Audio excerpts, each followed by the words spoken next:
We're joined by Mark Bowden. He's the United Nations Humanitarian Coordinator for Somalia. He joins us on the line now from Nairobi. Mr. Bowden, thank you very much for joining us. First of all, we heard our correspondent there, Nazanin Moshiri, say this could be a new tactic that we're seeing now from Somali militants. If that was the case, what impact do you think it could have on the international relief movement now helping the hundreds of thousands that are displaced?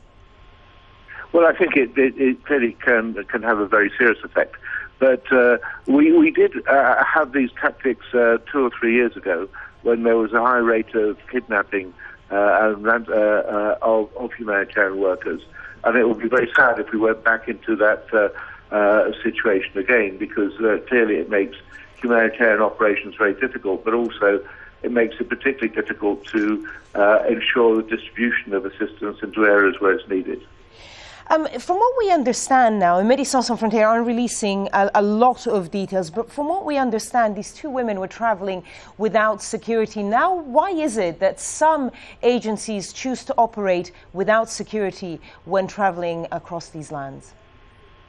Well, I think that for some organisations, they feel that the support they get from the local community provides more protection than the physical protection you would get from armed groups, and then having armed guards or armoured vehicles, and that this would this sometimes they feel escalates to violence.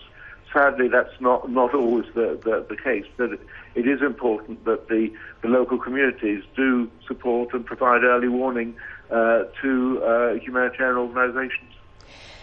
We don't yet know exactly who has kidnapped these women. Some people do, of course, suspect the al-Shabab group from Somalia. Now, they had previously banned international aid agencies from working in their territories in 2009, but recently they had allowed some access. Do you think that this could deteriorate the situation as it stands right now?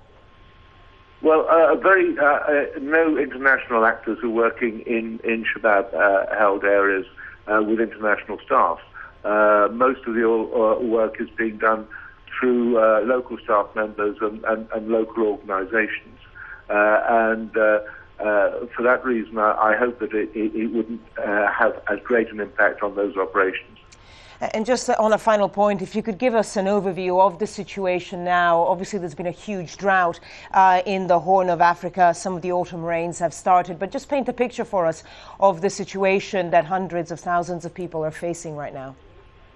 Well, it's been a very bad year in Somalia, with the worst harvest they've achieved in 17 years. There are pockets of intense hunger and hardship, which has led to the migration of people.